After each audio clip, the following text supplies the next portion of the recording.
सुवार्ता म्हणजे काय? चांगली वार्ता. काय आमच्यासाठी चांगली वार्ता माहिती आहे का तुम्हाला? काय आमच्यासाठी चांगली वार्ता? की प्रभू येशू ख्रिस्त आमच्यासाठी काय झाला? मानवाचं रूप धारण करून या जगामध्ये आला. तो काय गरज होती का त्याला स्वर्गाचं स्थान सोडून या जगामध्ये यायची? काय तर गरज होती का? काय तर गरज नव्हती त्याला.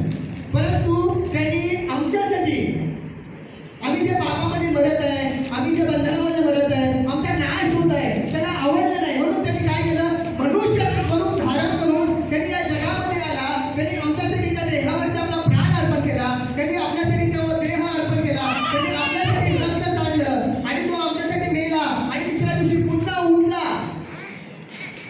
या सुवार्तेवर आम्हाला काय करायचं आहे?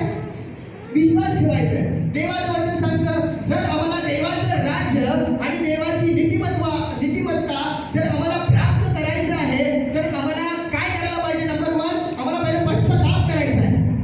नंबर 2 आम्हाला काय करायचं आहे? सुवार्तेवर विश्वास ठेवायचा आहे.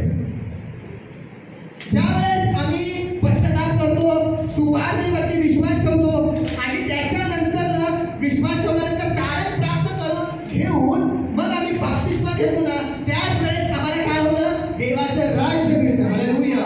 आणि मग देवाचं राज्य आम्हाला एकदा मिळालं ना, कोणी पण काढून घेणार ना आमच्याकडून. हालेलुया. देवाने जर आम्हाला त्याचं स्वर्गीय राज्याचा वारीस करून घेतला ना, देवाचं राज्य आम्हाला मिळालं, देवाचं राज्य आम्हाला प्राप्त झालं ना, पुन्हा आमच्याकडनं ते कोणी काढून घेऊ शकत नाही. म्हणून या जगामध्ये चालत असताना या जगातल्या गोष्टी मिळवण्याच्या ऐवजी आम्ही काय करायला पाहिजे? प्रथम आम्ही देवाचं राज्य मिळवायला पाहिजे. हालेलुया.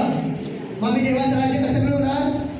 बायबलमध्ये परमेश्वराने कंडिशन सांगितल्यात काही. नंबर 1 आम्ही काय करायला पाहिजे? पश्चाताप करायला पाहिजे.